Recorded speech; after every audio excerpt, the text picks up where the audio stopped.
You know what? I think we need to finish our conversation that we had at the start after the game because I never got to finish my thoughts. I only was on for 8 minutes, and many of you were like, "Lucas, I mean, that's it?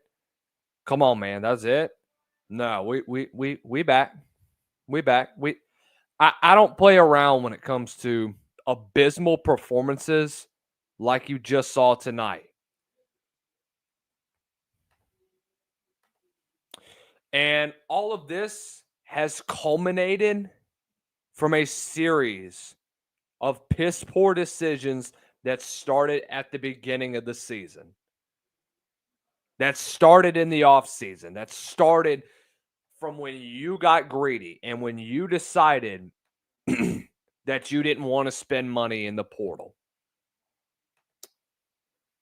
That's on you, man. There's no one else that is responsible for this loss. There is no one responsible for this season but yourself.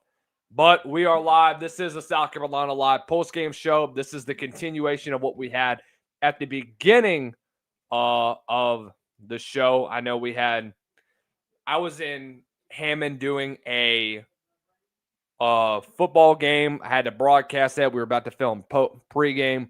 So I figured I'd do that first, give you guys a little bit of what to expect, but we're going to wrap this up right now. As always, ladies and gentlemen, every post-game show is brought to you by our good friends over at Underdog Fantasy. Going over to underdogfantasy.com and use our promo code VOCFBSC. And when you play your first $5 lineup, you will get $50 instantly in free bets. That's code VOCFB. And when you play your first $5 lineup, you will get $50 instantly in free bets. That is exactly what your offense looks like when you can't get off the field on third down. That is exactly what it looks like when you can't convert on third down. You are one of the worst in the SEC on both sides of the ball. There is no other way to describe it. This is who you are as a team. This is who you will be for as long as Mike Shula is the offensive coordinator of the South Carolina Gamecocks. It's the bottom line, guys. You have no one else to blame but yourself. We will take live phone calls, by the way. 843-350-2534. 843-350-2534 is the number to call. And this is this is a safe space.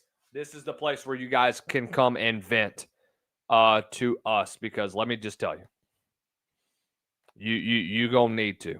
I'm telling you, you are going to need to. You know, when you talk about things that I saw throughout the game that just took me over the edge. On the first offensive drive of the game, you have 50 yards rushing and you finish with 54 yards rushing the rest of the way. You had 224 yards of total offense tonight. Unacceptable.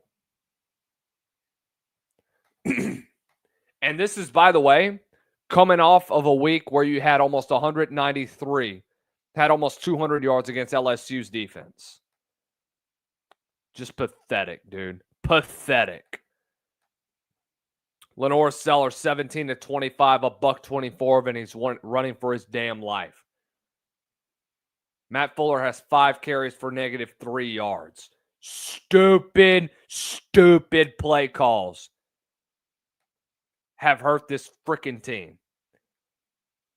My opinion, this is probably one of the more talented teams that South Carolina has put out on the field in regards of stars and in regards of what you have personnel-wise.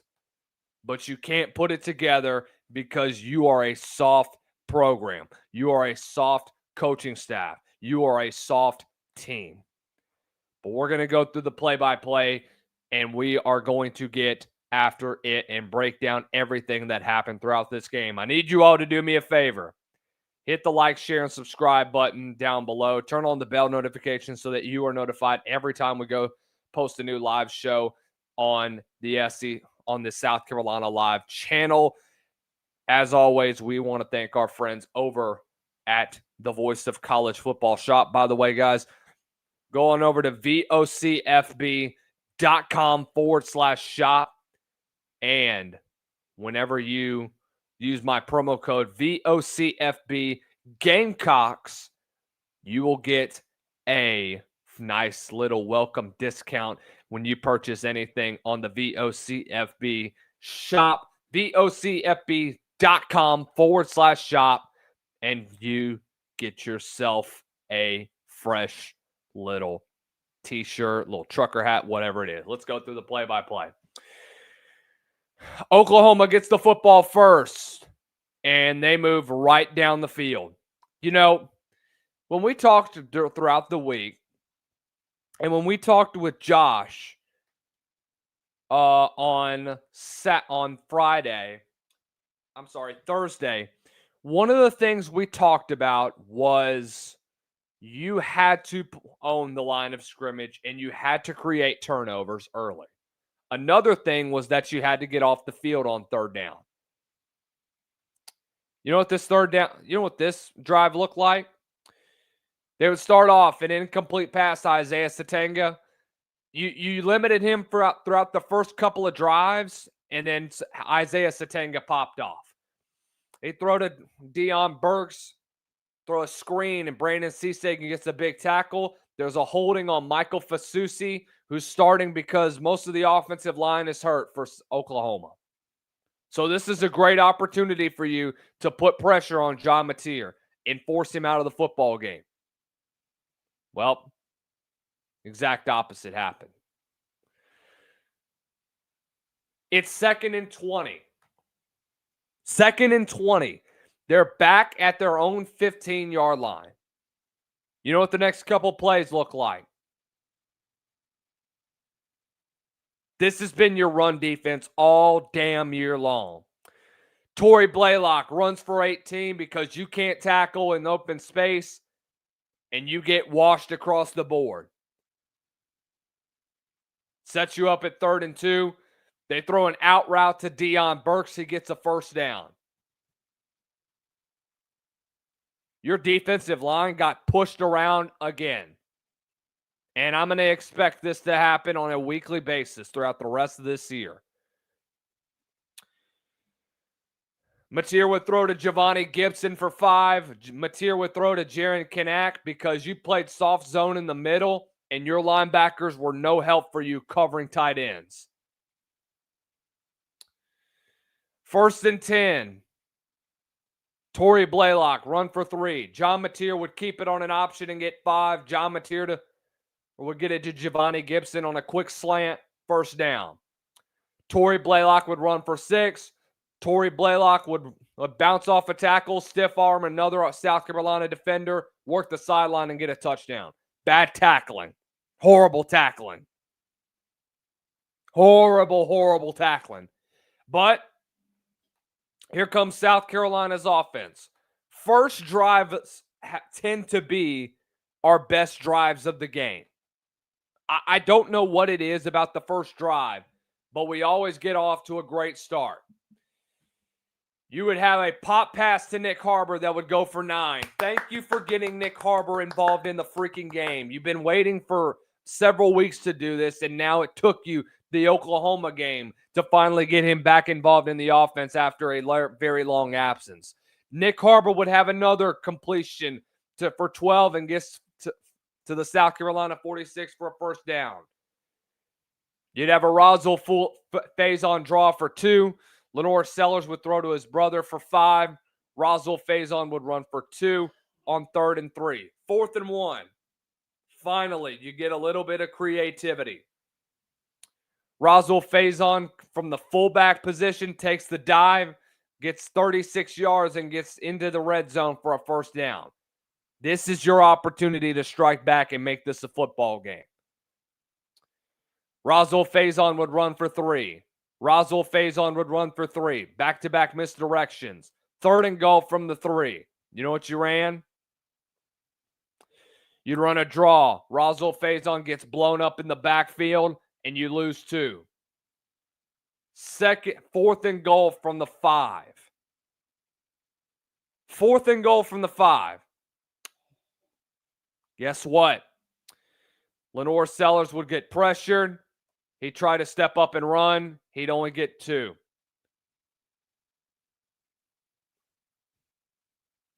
Horrible play calling. Horrible decision making. The out route was there. And Lenore's panicked. And he abandoned it. Your offense does a pretty... Your defense steps up, though. At points, you give up a Tory Blaylock run for 13. Tory Blaylock had your number tonight. Had 100 yards rushing. Tory Blaylock would run for 1. Tory Blaylock run for 2. 3rd and 7. Pass complete to Giovanni Gibson for 7. First down. First 3 third downs of the game. They're 3. Xavier Robinson would run for 4. Tory Blaylock would run for 1. You get a completion to Giovanni Gibson. He's short of the first down. There's a delay of game on Oklahoma. You'd also have a false start on Reggie Powers. So now you force them a punt. Big. Second drive of the game. You're at the Oklahoma 48. Opportunity for you to get some points. But your play calling, again, is atrocious. Lenore's would lose 1. He'd run for 5. Oscar Attaway would lose 3. And then you got to punt the football. 3 and out. Great play calling on Mike. Great play calling. That's why your ass needs to be gone. Oklahoma takes it right down the field. Tory Blaylock, run for 5. John Mateer to Giovanni Gibson. Tory Blaylock, run for 4. Incompletion to Isaiah Satenga. 3rd and 6. Isaiah Satenga for 10 on the screen. Tory Blaylock, run for 6. Isaiah Satenga for 8. First down. Xavier Robinson would pop off a big run. You're at the South Carolina 29 now. Xavier Robinson would run for 5. Incompletion to Giovanni Gibson. 3rd and 5. Deion Burks for 8. Inside the red zone. John Mateer would throw to Isaiah Satenga. Touchdown from Xavier Robinson. Your run defense is so bad, dude. It's so bad. It's ridiculous. It is so horrible at this point. I can't even fathom how bad overall that you have been on run defense.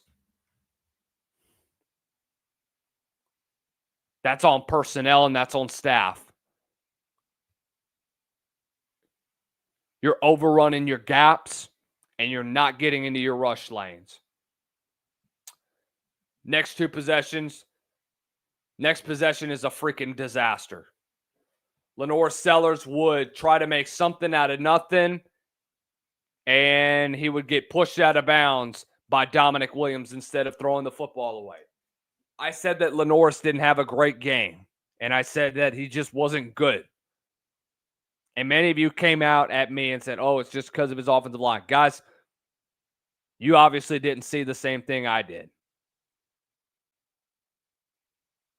I saw footballs that he kept and tried to play hero ball like he was Caleb Williams at USC.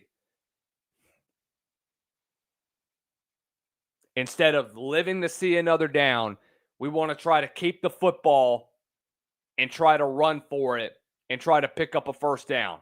Guys, that dog's not going to hunt at the next level. That's how you get yourself killed, and that's how you lose yardage. Next play, you get sacked by Grayson Halton because Lenore stays in the pocket, and he gets drilled right up the middle because there's a free release. Linebacker blitz, man. Guys, your pass pro is horrible. Horrible. 3rd and 26, you dump it off to Razul Faison for 7, and guess what? You got booed going to the sideline, as you rightfully should. But your defense gets a stop. They force a 3 and out, and you get the football right back. with 5:42 left in the second quarter. So it's an opportunity for you to get back into the football game. This is what you would do. Lenore's with the complete to his brother Jaden for 7, but there's a penalty on Oklahoma. Moves you 15, first down. You'll take it. Lenore Sellers would run for 7. By the way, it was great field position too for South Carolina. I think there was either holding or it was pass interference on Oklahoma. He'd run for 7, gets to the 18-yard line. Lenore's would throw to Dre Jacobs for 2. On 3rd and 1, you need a yard. Guess what you ran? You ran the draw play again. Guys, when has draw ever worked with the interior of this offensive line? It won't ever work. 4th and 2, Lenore ends up running for 2 and just barely gets the first down after a review. Which, by the way,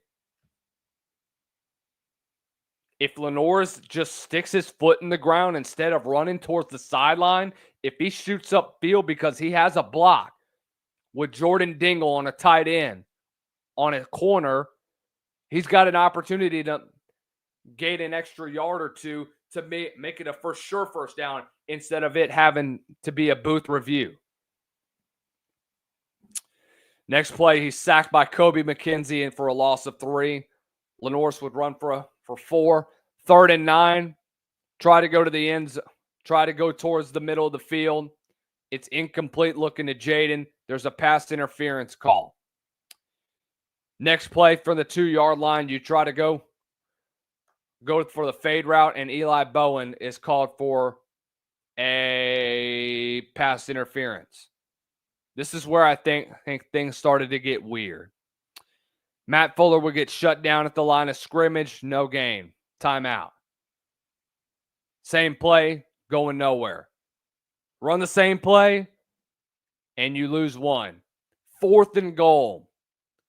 Lenore's would run a little mini boot. He'd find Nick in the middle of the end zone. Bam, touchdown. Finally. You got Nick Harbor involved, and you finally convert in the red zone.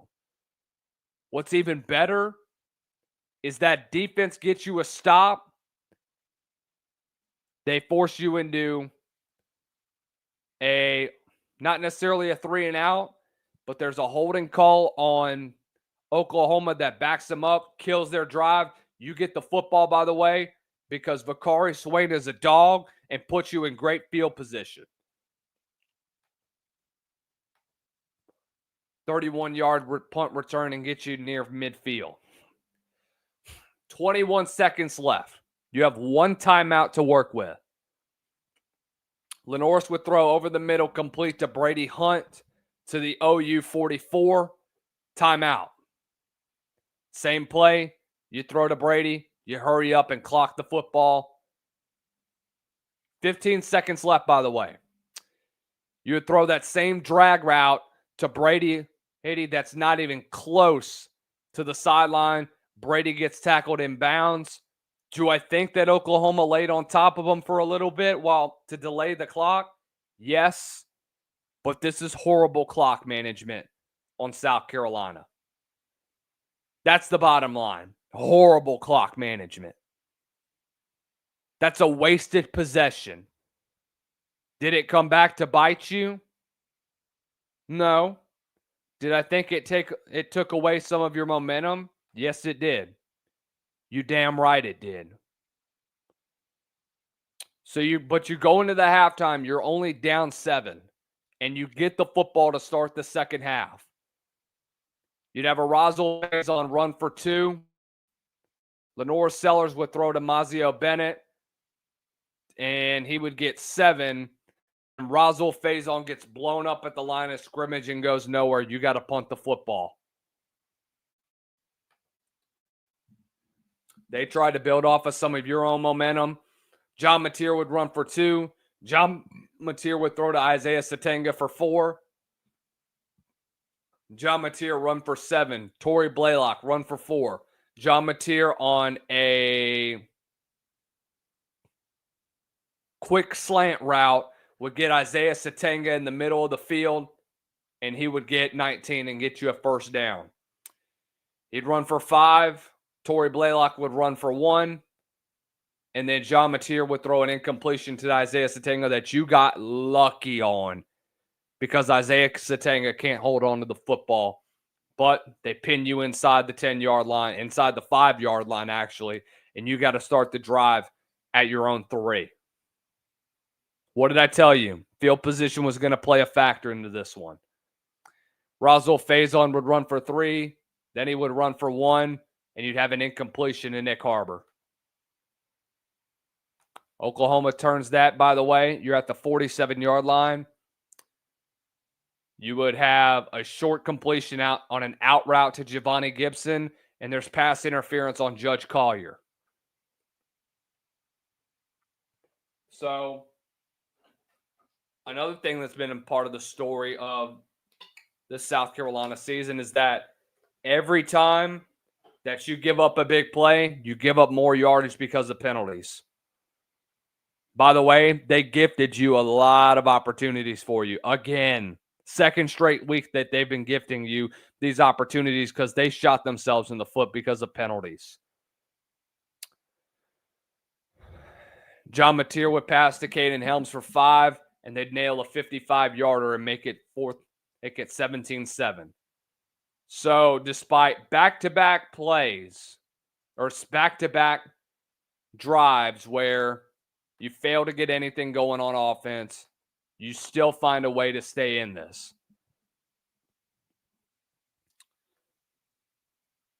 You would have a throw to Dre Jacobs that's broken up by Michael Boganowski, but there's a pass interference on him, so you get first down.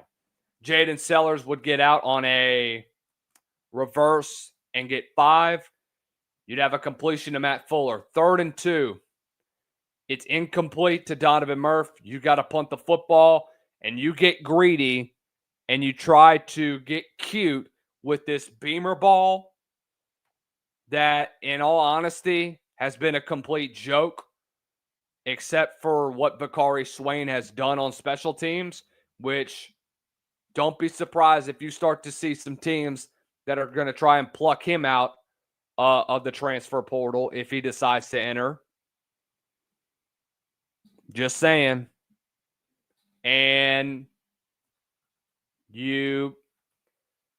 Mason Love throws a really bad ball that should have been floated more to Nick Harbor, and Taylor Wine intercepts it. They turn that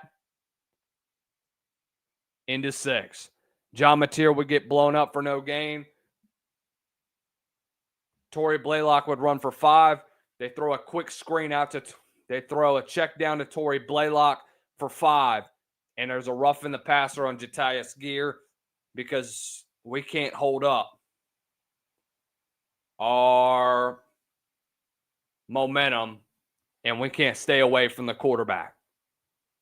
That's on you. That's undisciplined football. That is continuing to plague you throughout the rest of this season. So stupid, dude. So stupid. Torrey Blaylock would run for 2, and John Mateer would throw it an out route into the end zone. Touchdown, Isaiah Satenga. You would have a 3-and-out, and that would end the third quarter. In the fourth quarter, pretty much a snooze fest, except for this was your last 3 possessions in the fourth quarter. You'd have a 14-play, 27-yard drive that ends in a turnover on downs.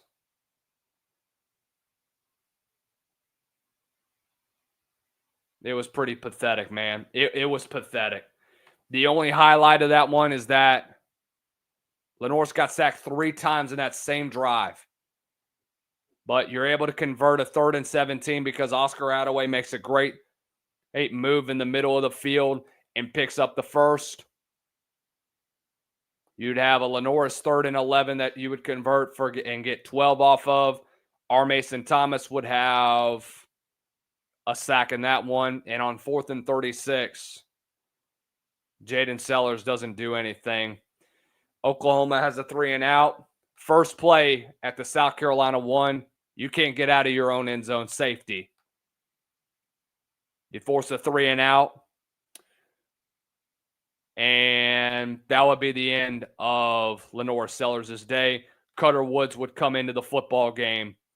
He'd have a completion to Donovan Murph, a completion to Jaden Sellers, run for 6, completion to Jaden Sellers, incomplete to Donovan Murph, run for 7. Donovan Murph and Cutter Woods throw an interception. Ball game.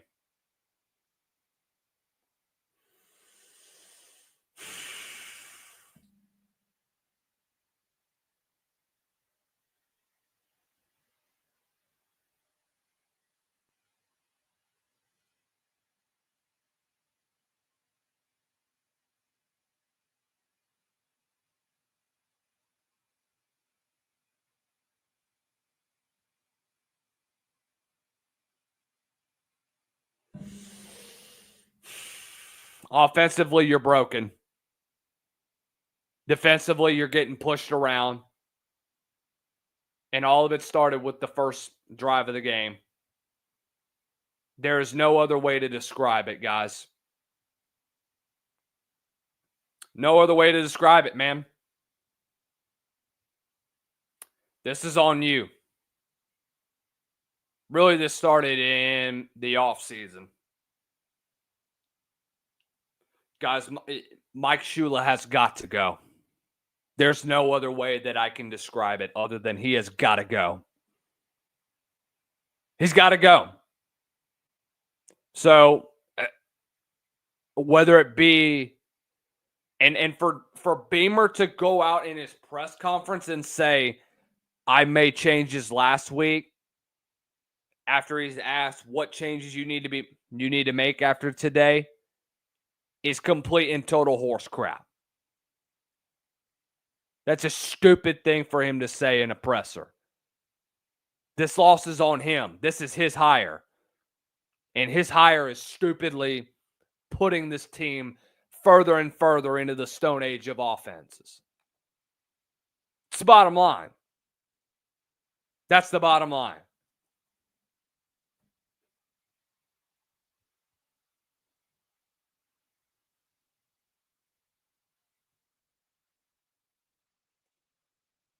Guys, Lenore's got sacked 6 times tonight.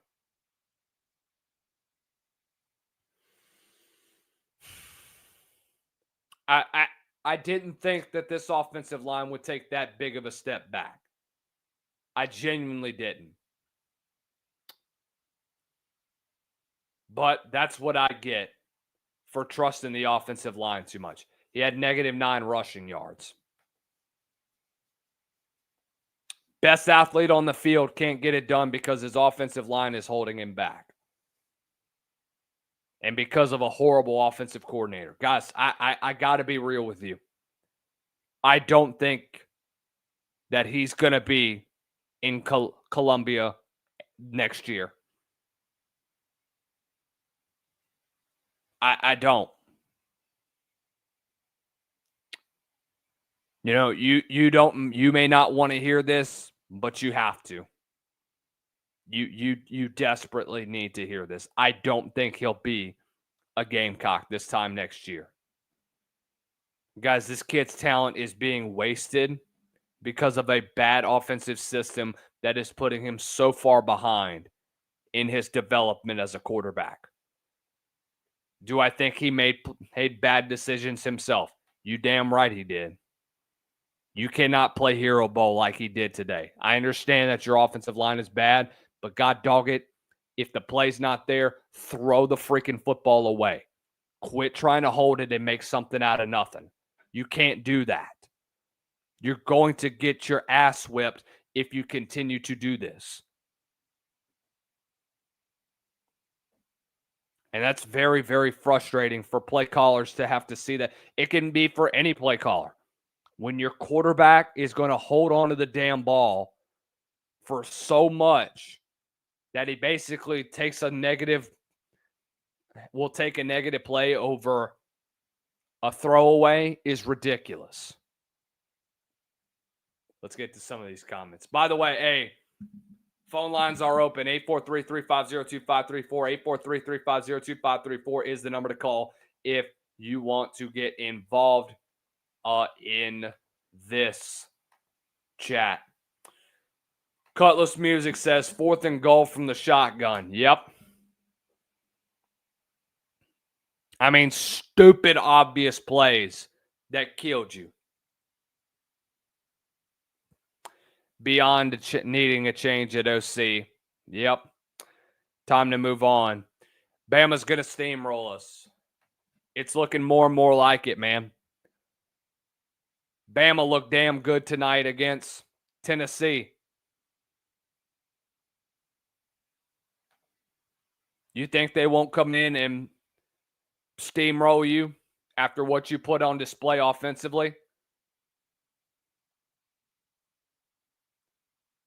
Guys, Ty Simpson is playing his best football at this time of the year. They still got deep play threats, too. Ty Simpson right now, in my opinion, is the leading Heisman contender. Him and Fernando Mendoza. I think Ty Simpson has the edge because of how good Alabama has been playing at this point in the season. What a joke. I mean, what a joke. Guys, this is very frustrating. I want to know what your guys' thoughts are after what we saw today. Guys, you're 1-4 in SEC play. I don't think you're going to win another game until you get to Coastal Carolina. I don't. And may I remind you that the rest of your schedule is still brutal. You have to play the next 3 weeks. You have to play the number 6, the number 5, and the number 4 team. 2 of the 3 are on the road.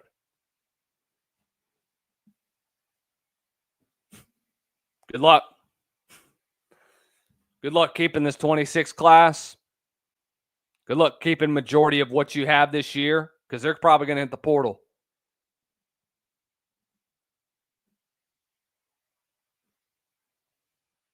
Guys, this was, in my opinion, the game that you had to win in order to keep your season alive for a bowl game, and you blew it. I don't think you have gone from, at the beginning of the season, we were talking about how you could potentially be a college football playoff contender, and now you'll be lucky to even make a bowl game. If you even pull an upset, you would have to win 3 games, whether it be Ole Miss, Coastal Carolina, and Clemson. I don't know, man. I don't know what you're going to do at this point in time. Guys, by the way, we need to have a serious conversation about Shane Beamer. New AD. Nobody is seriously talking about how he should be on the chopping block. I would expect that seat to be very, very hot going into 2026. It needs to be. And I've seen a lot of Gamecock fans around say that it's time for him to be put on the chopping block. It's time for him to be fired. Way it's going now, man. I would not be surprised. Definitely wouldn't be surprised.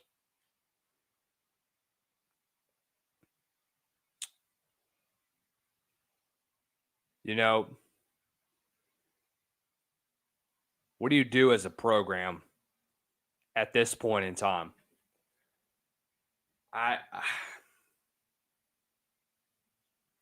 That post-game presser was a joke. If a change is not made tomorrow morning, then you ought to go leave Columbia if you're Shane Beamer.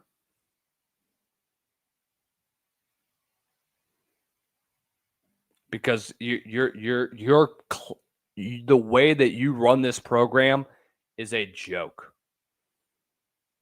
The fact that you're going to go into a press conference and say, I've already made changes last week. I'm going to continue to evaluate this team and make changes is bullcrap. That's garbage. Nobody wants to hear that crap. That's stupid.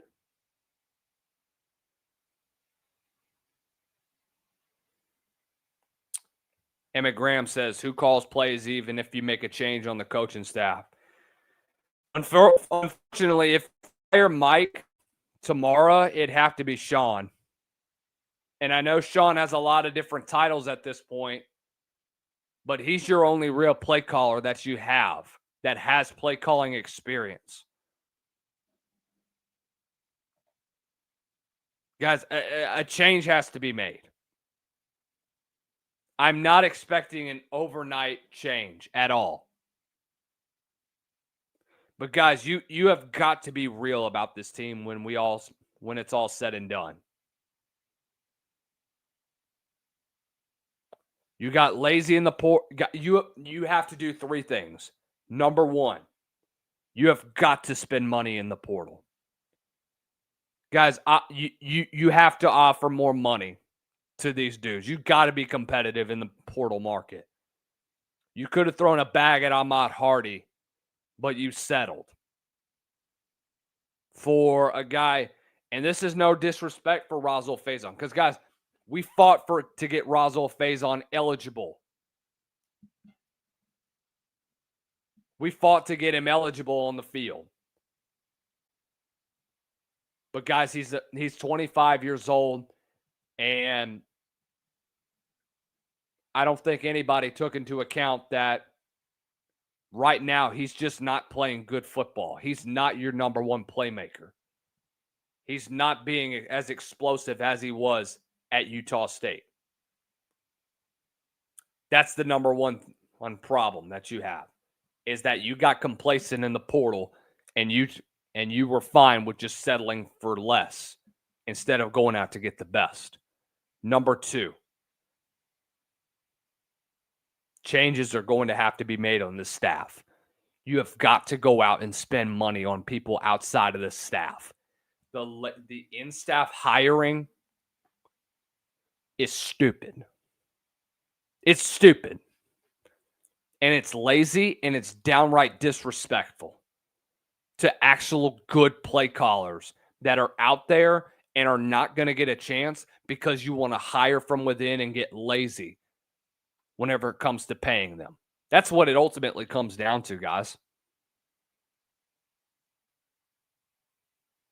And number three,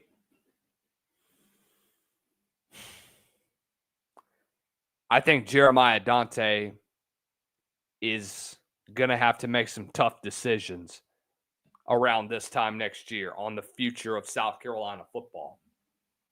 Do you know if Shane Beamer is really who you want for the future? Or do you make a change there? You've invested a lot of money into this program. Brand new uniform sponsor, Nike. A lot of athletic facilities that are getting upgraded over the course of this season. A lot of money is being donated. The Teppers are becoming involved. Changes have to be made. And boosters expect change to be made in a heartbeat, or their support is going to dwindle. And the money that you have to provide for recruits in the portal and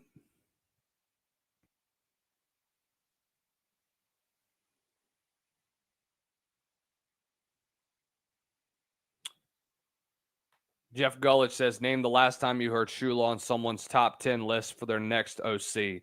No one has ever had him on their list. You're absolutely right. That's what you get with lazy hiring, is that you just settle. And I get the legacy that Shula brought. I understand that. The problem is that he's 10 years behind where college football is at. That's where you are right now.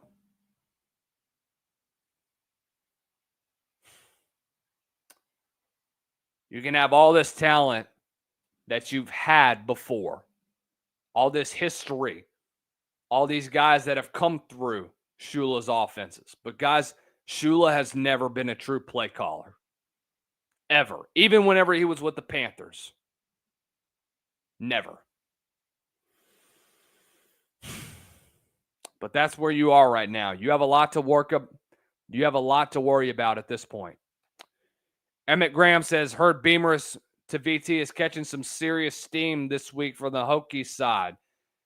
I think that it is a possibility now that this could happen. We'll discuss that further on Tuesday. I think that's an interesting talking point. But I don't really have a comment yet on the Virginia Tech thing with him potentially going there. I really don't know, man. I don't know. Jeff Gullidge says, is there anyone else on the staff that has OC experience? Sean Elliott. That's your only one. And even then, he wasn't a true play caller. That was all Spurrier. So, good luck. Because you got a long search ahead of you, dude. Yep, that's it. That's it, man. That's it. I mean, good luck. So, I think what Shane said in his presser about talking to Jack Veltri about how he made changes, like I thought it was a BS move that he made. I also get what he's saying, knowing that if you make a change at this point, what really is going to change? You're going to put a guy, you're going to fire him because his buyout, from what I'm hearing, is very complicated. And right now, guys, Sean Elliott's got a lot of things to worry about. I mean, a lot of things to worry about. So I think it would be really nice if you slap the OC title on him as well, which I wouldn't be surprised if you even do. That's what it is. All right, hey, I'm taking phone calls, man. 843-350-2534. Phone lines are open, by the way, guys. 843-350-2534. Y'all make sure y'all call in. Y'all give me your thoughts. Give me your opinions. Give me anything that you guys have from earlier today. We got a lot to talk. We still got a lot to talk about tonight. We'll get to some of your comments over the course of this over tonight. Oh, dude. My question is, if Shane does go to Virginia Tech, who are you going to hire as your new OC? Who does Dante go to? That's what I want to know. Because I've heard James Franklin's name being thrown around a little bit. And I don't know. The only thing I'll say about that is that the only thing I would say is that Franklin has SEC experience, but it's only at Vanderbilt. That's it.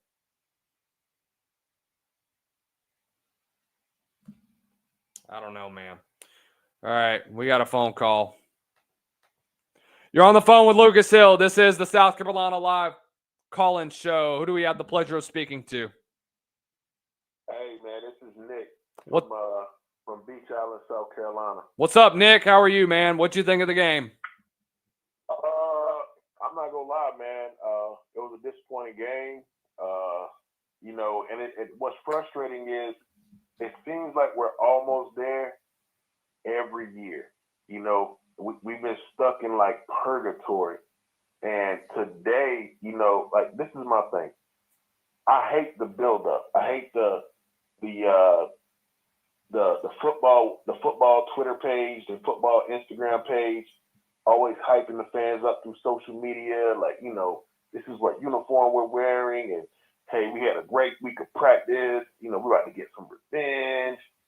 But then you come out and you do the same thing that you did the week before, if not worse.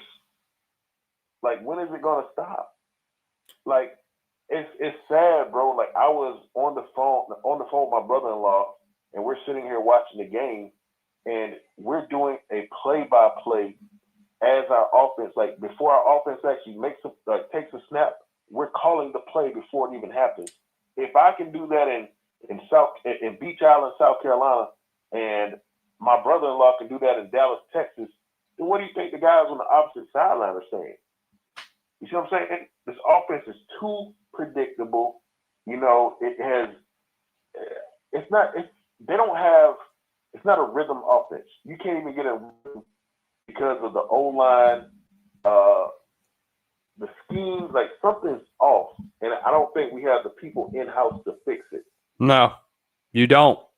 That's ultimately what it comes down to, is that you don't have the staff to help with developing guys. And I talked with somebody earlier today, and they compared what's going on right now to Will Muschamp's last 2 years, except you're not developing on the line of scrimmage compared to what Muschamp did with your skill position guys. Right, absolutely. I totally agree.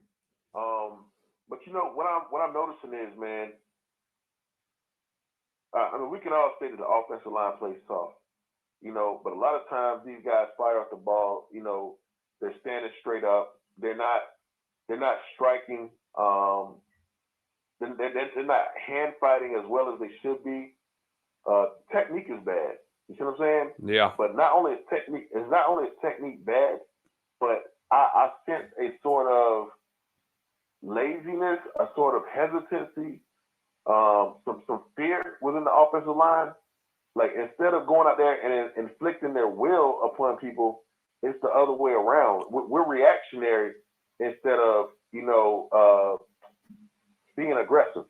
And in order to be a great offensive lineman, you cannot just be reactionary.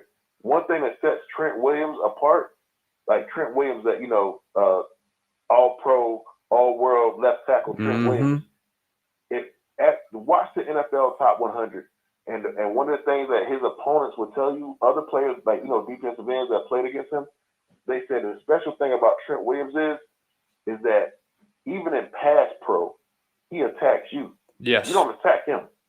You see what I'm saying? He's never the victim, bro. That's what's special about him.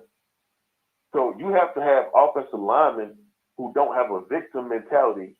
They're going to be the hunter and not the hunted. It's just that simple. Yeah, and I feel like you saw a lot of that tonight, or really today, because I said this throughout the week. This was going to be the best defensive line that you were going to face all year. It's bottom line, man.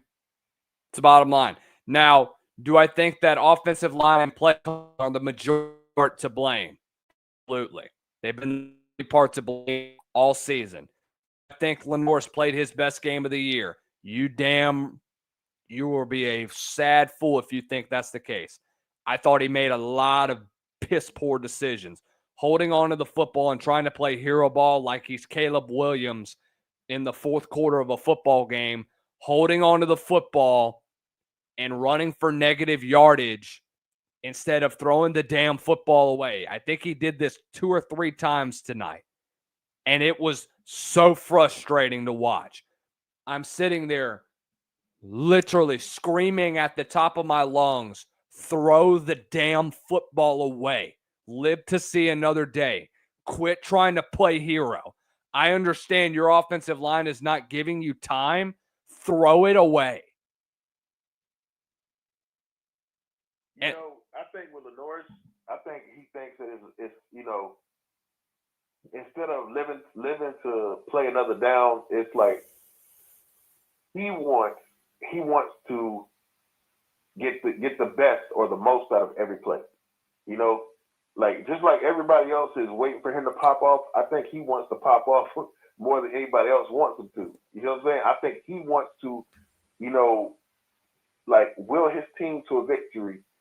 You know, he wants to find that magic that they had last year. And I think that the scheme or the system is holding him back right now. You know, and I keep referencing this, but you go back to the bowl game in Orlando, and he was not himself. No. And you could tell that he was being coached that way. It wasn't Lenoris.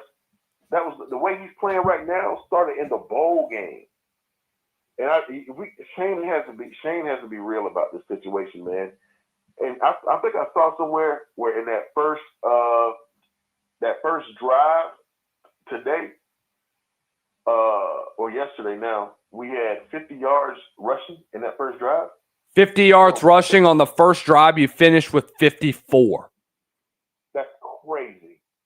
Crazy. You understand? You're playing. Listen, you're playing against, like you said, the top defensive line that you're going to face all season, right? Arguably the best in the SEC, right? Yeah. Bruh, you gotta run the ball at them. I'm sorry, but not right at them. You have to, guys like that, you have to get them going sideways, because if you just let them come straight up the field and rush the passer or penetrate to get to the running back that you're running straight inside zone at, that's not going to work. That's their strength. The key, listen, bro, what do teams do to us? Every team that's had success against us this year, look at what they have done. They have done outside zone. They have done outside passes, which means they have forced our guys to run to the football. You see what I'm saying? Eventually, you're not going to have all 11 running to the football, because why? You're going to get guys who get lazy, who get tired, who's like, oh, man, I'm just going to let linebackers make this play. You see what I'm saying? That's what you're going to get. Why are we not doing the same thing? Like Vanderbilt, you're never going to convince me that Diego Pavia is a better quarterback than Lenore Sellers. I'm not buying it. What he is better at running his system. There you go. In Vanderbilt. You see what I'm saying? He's an expert, a subject matter expert at running his offense.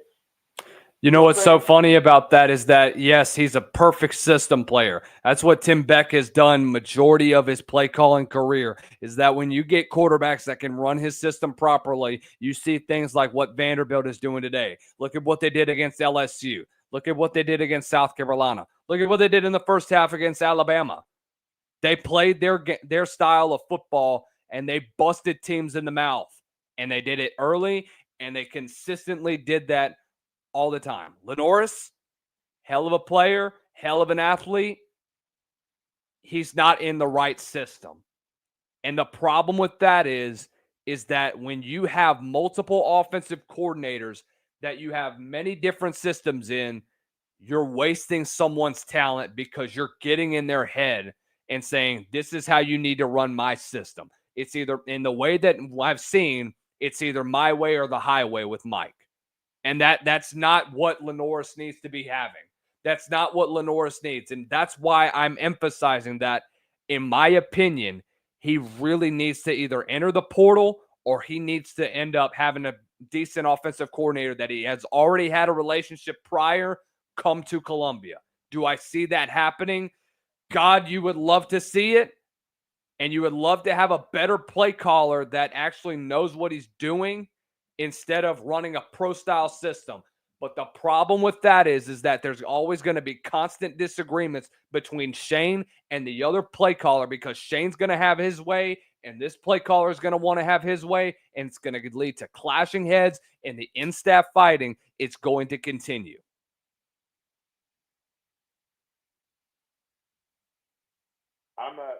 I know last year, right? I know last year, preseason, I think Shane met with Andy Reid, right? And if you know anything about Andy Reid, especially when he was with Philadelphia,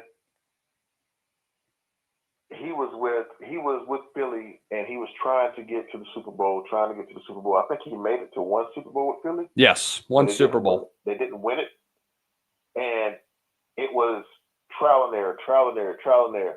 You know, and he was such a good coach that he bought himself a lot of time until he ran out of, time. Mm-hmm. And then he went to Kansas City, and then he finally put it together. Now, I'm not saying that Shane needs to go, but what Shane needs to find is he needs to find himself. Right. He needs to grow as a coach, as a leader of men, and he needs to grow. Well, he needs to learn how to make the hard decisions, man. And I'm not talking about scapegoats. See, last week Lonnie Teasley was a scapegoat. You see what I'm saying? Now, did the offensive line have less false starts or no false starts this week? Sure, they didn't. Did they play better? Hell no. You see what I'm saying? So you have to learn how to be a leader of men, because there's no way in hell, if I'm Shane Beamer and I have a legacy as rich as he does, that I'm gonna hang my hat on Mike Shula, and I'm gonna hang the family legacy on Mike Shula. You see what I'm saying? Yes. Or any offensive coordinator that's not panning out. Like, that's just not how that works, man. Like your dad had Mike Vick. He had Marcus Vick. He figured out a way when people weren't really figuring out ways to help run a quarterback. He figured out a way to get those guys, to make those guys work in the scheme. You see what I'm saying? So why on God's green earth are you wasting a talent like Lenore Sellers with Mike Shula? Someone who can't get the best out of him. I mean, like I said, it goes back to laziness in the in-season hire and in-staff hiring. That's where it ultimately comes down to. And Nick, I want to go back to one of your first points that you made about a change of scenery for Shane. That's something that a lot of people have started to say after today. I don't know if it's going to happen this year. It may not even happen next year, depending on what the season looks like, because you're going to go into a rebuild phase, in my opinion. You're going to have a lot of guys that are going to leave and enter the portal. One thing that a lot of people aren't talking about enough is that, everybody talks about, oh, well, Lenore's might enter the portal after this year if he doesn't have another play caller. Well, what about the defensive side of the ball? What if you need a clean staff and clean house? What if Clayton White needs to go? What if that happens, what happens with guys like Dylan Stewart? What happens with guys like J.R. Johnson, that's a young and rising star? What happens to young guys that are in the 26 class right now that are about to be a part of this program? Guys like Darius Gray. Guys like Noah, or the kid from C.E. Bird Anyways, guys like Landon Duckworth. What are you going to do with that class? Most of it is going to dissipate because of staff changes. And really, a staff overhaul is what you need going into next year if Shane's going to want to save his job going into 2026. And I would expect his seat to be very hot going into the next year, because I love Shane. I think he's a great recruiter. I think special teams-wise, he has a great, great freaking legacy passed down from his father. But as South Carolina fans, how much are y'all going to take when it comes to these up and down seasons? Like I mentioned last week in our call-in show about the stock market. When you have these great starts to the season, 22, things look good. You start a little rough, but you end up in a bowl game, 7-6. Next year, have a rough start, but you end off on a high note. You win beat two top 10 teams, including your rival. You make it to a bowl game. 2 years ago, you end up falling flat on your face because you had no skill receivers. You couldn't develop at that level. You had Xavier Legette, or no, not even. Yeah. You had Xavier Legette to help bail out Spencer Rattler a little bit, but overall, you just were not a good program. Last year, Lenore's first year, a lot of super seniors, leads them to a bowl game. Now you look at this year.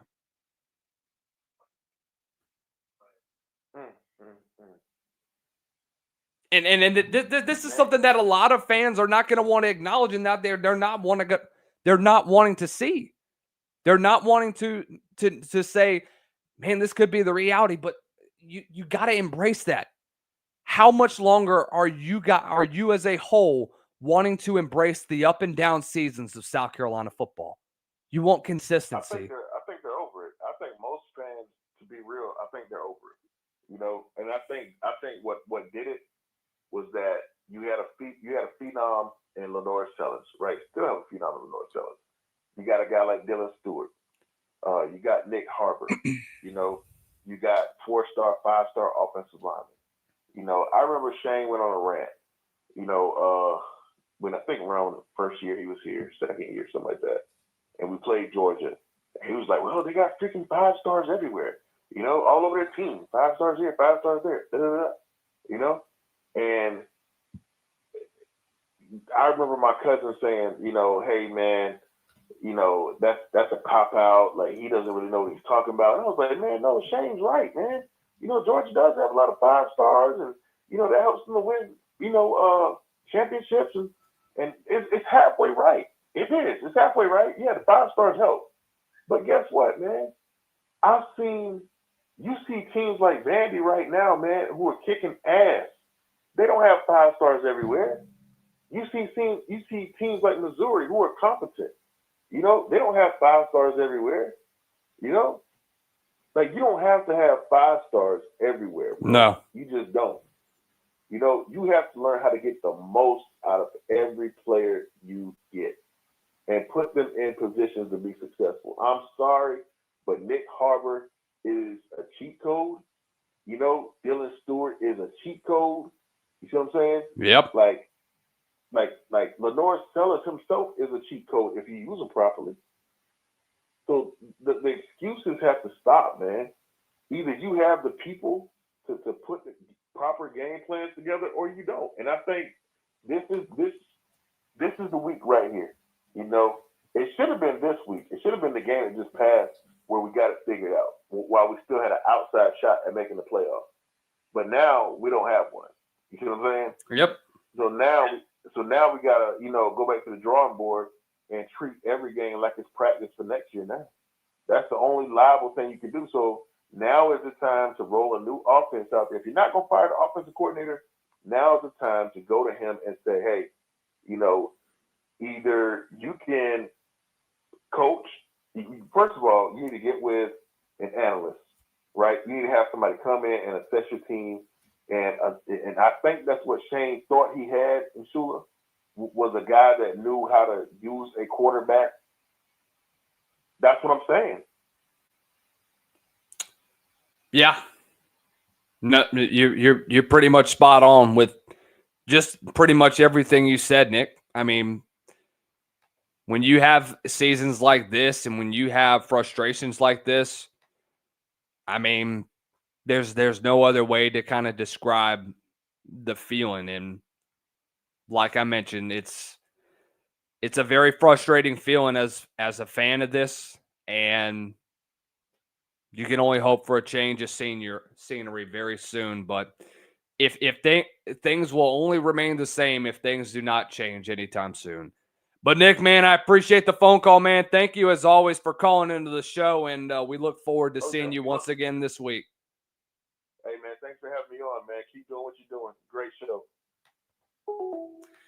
Guys, thank you all for watching South Carolina Live at the Voice of College Football. Let me get to the rest of these comments, and then we're going to roll on out of here. Jeff Gullidge says, I know he doesn't like to answer questions like what Jax asked him, but these are questions you get when you make stupid hires. Shula should have never been hired as the OC. Now you have to pay the price for a stupid hire. If you wanted him on the staff, should have made him the quarterback coach. I mean, I think he was the quarterback, or no, he was just an analyst at that point. I mean, the reasoning for him being an OC is beyond me. Gamecocks84 says, SC is getting worse as each week goes on and just not getting better. It seems like the scripted first drive is all we have and then completely dying afterwards. No creativity on offense, and Sellers may not be able to finish. A lot of talent being wasted. Yep. There's no other way to describe it, man. Emmett Graham, Sellers is starting to get frustrated with the offense starting from this game forward. I saw today. You saw a lot of guys quit in the middle of the game, I think. Jeff Gullidge, 4th and 1 on the goal line with a 240-pound quarterback. You go shotgun and hand the ball off. Yep. Halo Master 9640 says, can't fire Shula. Who would take his place? I mean, Sean Elliott, but that's up to you, man. That's no longer up to me. Emmett Graham says, we're going to waste Sellers' talent this year. I think you already have. Carolina Titan 1455 says, with NIL and the transfer portal, it's all about coaching. Kurt Signetti is proving that at Indiana. Oh, yeah. Oh, yeah. You better believe it. You better believe it. Andrew, the textbook with a slow of 3 straight comments. We're going to start off this one. Play stupid games, win stupid prizes. Yep. Sellers in the offense are regressing each week, and Mike Furry would take Shula's place. I would have thought that it might have been Sean, but I mean, I think that would make a little bit of sense as well. 2 generational quarterbacks for South Carolina wasted in Rattler and Sellers. Wasted seasons. Wasted because of that, man. And because of just horrible offensive coordinator and offensive development, man. That's nothing but it's on you, man. That's it. All right. Y'all have a good rest of the night. We'll see y'all on Tuesday. Y'all stay blessed. Y'all don't stress. Oh, by the way, Monday, we will be on the Alabama at the Voice of College Football channel, breaking down the game. So we will be going live during that point in time. We will also be back on Tuesday for our regular scheduled broadcast. Y'all make sure y'all tune in for that. We will see you guys then. And until next time, ladies and gentlemen, stay blessed. Don't stress. Y'all have a great rest of the night. College football is even more exciting when you've got some action on the line, and the games are even better when you're cashing in. And the Voice of College Football is the place to be to get the greatest value. Start with my picks. 75% against the money line, 58% against the spread, and I've got a 40-plus year track record. 11-0 in the college football playoff for me last year against the money line, 8-3 against the spread. And I'm just the warm-up act.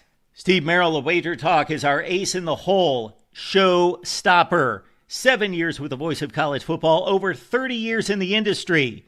Steve gives us analysis on all the big games, but you can't miss Steve's weekly under-the-radar pick. 28-12 against the spread the last 3 years. You also get picks from some of our top analysts here at the Voice of College Football, including Corey Bratta, Matt Zemek, and Steve Dace.